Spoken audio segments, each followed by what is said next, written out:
তৃণমূলের কোপে দুই বিধায়ক। বহিষ্কার করা হলো ঋতব্রত বন্দ্যোপাধ্যায়, সন্দীপন সাহাকে। দল বহিষ্কার করতেই বোমা ফাটালেন ঋতব্রত, তুঙ্গে তর্জা।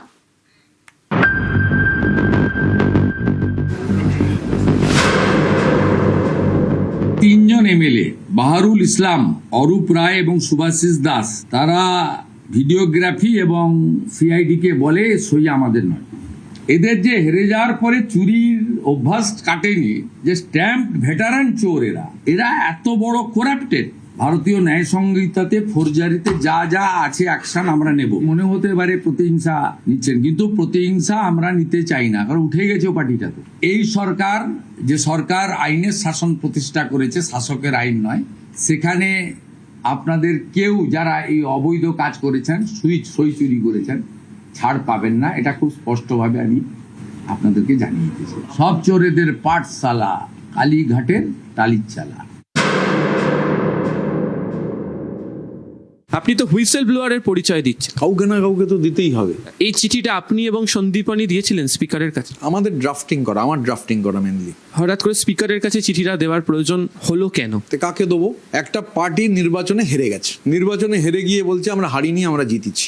তাহলে একটা পার্টি যদি হেরে গিয়ে জেতে, তাহলে আমরা যারা জিতেছি তাহলে আমরাই বা জিতলাম কি করে? যে সব জোর করে হারিয়ে দেওয়া হয়েছে, বলা হচ্ছে সবাই মিলে উঠে দাঁড়ান। এই গোটা লড়াইয়ের যিনি নেতা, তাকে উঠে দাঁড়িয়ে সম্মান জানান। তিনি কে? অভিষেক বন্দ্যোপাধ্যায়, পার্টির সাধারণ সম্পাদক। রেজলিউশন হয়েছিল অভিষেক বন্দ্যোপাধ্যায়কে উঠে দাঁড়িয়ে স্ট্যান্ডিং ওভেশন দেওয়ার। পরিষদীয় দল দিয়ে কোনো রেজলিউশন হয়নি। আমরা হুইসেল ব্লোয়ার হিসেবে কাজ করেছি 15 বছর সরকারে, তার আগে দীর্ঘ মেয়াদী বিরোধী পক্ষে। তারা জানেই না বিধানসভার আইন, জানেই না কিভাবে রেজলিউশন করতে হয়, তারা জানেই না যে নিয়ম মেনে কিভাবে বিরোধী দলনেতাকে নির্বাচিত করতে হয়। প্রত্যেকটা বিধায়ক আজকে নৈতিকতার প্রশ্নের মুখে আছে। এর জবাব দলের নেত্রী এবং অভিষেক বন্দ্যোপাধ্যায়কে দিতে হবে। 19 তারিখের মিটিংয়ে বলা হলো সইয়ের নিচে 6 তারিখ ডেট দেবেন। আপনি বলতে পারেন যে আপনি কেন প্রতিবাদ করলেন না? তৃণমূলের ভেতরে প্রতিবাদ করার স্কোপ খুব কম। কাদের কাদের সই জাল করা হয়েছে, অর্থাৎ যারা সেখানে সই করেননি ওই বিধায়করা বা অন্য কোনো উপায়ে সেই বিধায়কের সইটা জাল করা হয়েছে। সেই অভিযোগটা কি? অভিযোগটা হচ্ছে সই করা হয়েছে ব্লক লেটারে।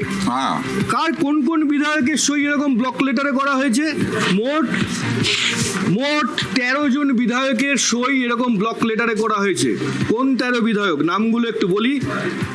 বাহারুল ইসলাম, ক্যানিং পূর্বের বিধায়ক; চন্দ্রনাথ সিনহা, বোলপুরের; অরূপ রায়, হাওড়া মধ্য; তাপস মাইতি, ডোমজুর; নয়না বন্দ্যোপাধ্যায়, চৌরঙ্গি; তাপস মণ্ডল, রায়দিঘি; সুভাষিস দাস, মহেশতলা; তোরাফ হোসেন মণ্ডল, কুমারগঞ্জ; দীনেন রায়, খড়গপুর; কুণাল ঘোষ, বেলেঘাটা; আব্দুল আজিজ, লালগোলা; তোশারেফ রহমান, বসিরহাট উত্তর; আর আব্দুল মাতিন, হাড়োয়া।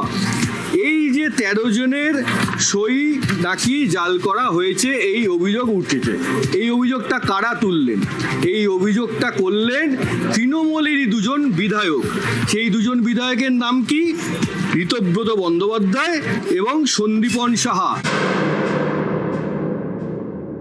বর্ষিয়ান সাংসদ সুখেন্দু শেখর রায় আমাকে একটা ইন্টারভিউতে বলছিলেন দলটা থাকবে না। বিজ্ঞান তাই বলছে, আমি সন্দীপন বা সুখেন্দু দা এটা বলছেন না, বিজ্ঞান তাই বলছে দল থাকতে পারে না। এই যে দুর্নীতি, প্রাতিষ্ঠানিক দুর্নীতি, একটা সরকার তা জানে না, তা হতে পারে না। Live for a day only. সুতরাং কাল কি করবো সেটা আমি আজকে বলতে পারছি না, কালকে বলতে পারবো। অনু তো একটা পরিকল্পনা করেই নিশ্চয়ই এগিয়েছেন। I live for a day, পরিকল্পনা করার সুযোগই পাইনি।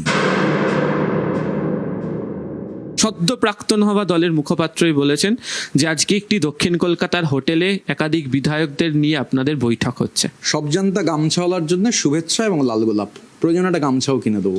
আমি চ্যালেঞ্জ করছি, উনি যদি প্রমাণ করতে পারেন যে আজকে দক্ষিণ কলকাতার হোটেলে আমি আমার বাড়ি থেকে বেরিয়ে এখানে, যেখানে আপনার সঙ্গে ইন্টারভিউ দিচ্ছি, এখানে এসেছি, উনি যদি প্রমাণ করতে পারেন, এবং যেহেতু উনি এটা টিভিতে বলেছেন, আমি ওনার বিরুদ্ধে একটা মানহানির মামলা আমায় করতে হবে, বাধ্য। ওনাকে প্রমাণ করতে হবে যে দক্ষিণ কলকাতার কোন হোটেলে আজকে মিটিং হয়েছে। 1 মাস হয়নি আমরা বিধায়ক হয়েছি, তার মধ্যে দলের বৈঠকে থেকে কে কি ভুল মনে করলো, সেটা আদৌ ভুল নাকি ভুল নয়, সেটা সরকার পক্ষকে চিঠি দিয়ে জানাচ্ছে। এরা কেউ নির্দল জেতেনি, এরা জিতেছে তৃণমূল কংগ্রেসের প্রতীকে। দল যেহেতু সরকার পক্ষে নেই, সরকার পক্ষে থাকলে এরাই আবার মন্ত্রী হবে বলে লবি করত।